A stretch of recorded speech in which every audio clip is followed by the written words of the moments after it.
gotta listen to this one. Hillary Clinton at the AIPAC convention, the Israeli lobby for war, tells them she will attack Tehran. Now she's saying, well, presidential candidates shouldn't talk like that. This lady changes her stories to fit the crowd. When she needs the money, when she knows she needs AIPAC to win, she'll do what they want. She will do what they want. She will have American soldiers attack Tehran, Damascus. But here, listen what she says. When you're a presidential candidate, you should.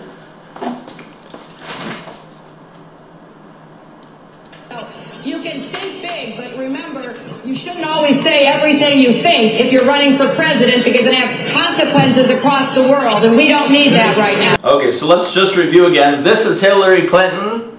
Obama said it, and Edward said it. We will not take a military strike on Tehran off the table. That is a direct threat. I am for dialogue. We have to begin dialogue. It's been almost 30 years. We have to open that embassy in Tehran and we have to start talking. She doesn't tell you what's going to happen if there's a nuclear attack on that facility. 3 million people will die. 35,000 people will be affected with the fallout of the radiation from that attack. The price of oil will go to $1.50 a barrel. 40% of the oil will not reach the world economy. We'll have a major recession. The Iranians have the capacity to attack every one of our military bases in Iraq and outside of Iraq. Then obviously you're going to have the worst jihad uprising in every country in the world. We're probably going to lose Bashar, the radicals that get control of a nuclear bomb, and we'll have a nuclear third world war. You want to vote for Hillary, you want to vote for the Democrat, or you want to take your chance with a Republican outsider who knows the Middle East, who knows the military strategy. I've been to Iraq. I warned about Iraq. I said, don't invade Iraq. It'll be the worst thing that ever happened since Japan bombed Pearl Harbor. I go to Damascus. I go to Tehran. I have an understanding with these people that I want to build on. You think they want war? You're crazy. They want peace more than we want peace.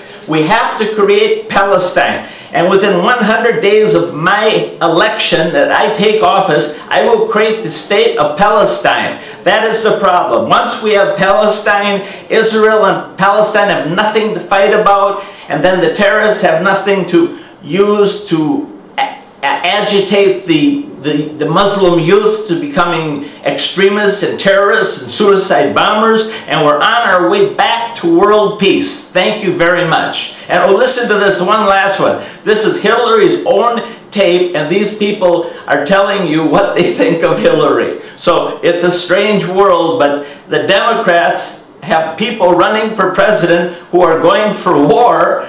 The Republicans, the other candidates, status quo. But if you want a peace person, someone who believes in God, someone who wants the rest of the world to remember there is a God, you vote for me. I don't have $100 million. No one gave it to me. Thank God, because I don't know anything but to you, the American people, if I get elected. And I'm having Jeb Bush as my vice president, and everybody else in the administration and the cabinet, minus 1 or 2, head of the CIA, head of Defense Gates, they're all staying. So you're just getting a change of president. You're getting a good, proven team. Secretary of State Rice is going to stay there. I'm going to beg Colin Powell to come back with me to help me form Palestine, and he and I are going to work only in the Middle East, and we're going to turn the pressure on, because Israel and Palestine are like two brothers. They need a father to sit them down and tell them what they have to do to make peace. And being whatever happens with Israel, dropping cluster bombs in Lebanon, killing Palestinians, the whole world hates us. Because when they killed Rachel Curry, they used a cat that we sent them for agricultural purposes, that they made armored and destroyed Palestinian houses. The Israeli leadership, the Israeli military, I am against. The Israeli Jewish people, more than 60 or 70% of them, they want peace. In America, 60 or 70% of the Jews want peace. AIPAC is no longer the only voice. there's Gus Shalom, there's Brit Shalom, there are many other peace movements. AIPAC has caused a 4-time increase in anti-Semitism throughout the world, and I don't like it. So AIPAC doesn't speak for the Jews of the world anymore. Thank you. Well, Hillary, you look just a little bit too uppy for me, but it's interesting to hear what some of your own fans say on your own video about Hillary Clinton for president. What your own fans think of you. Wonderful idea. This is ridiculous. Insulting. Stupid. Disappointing. Are you freaking kidding me? So keep voting. Well, Hillary, you got problems.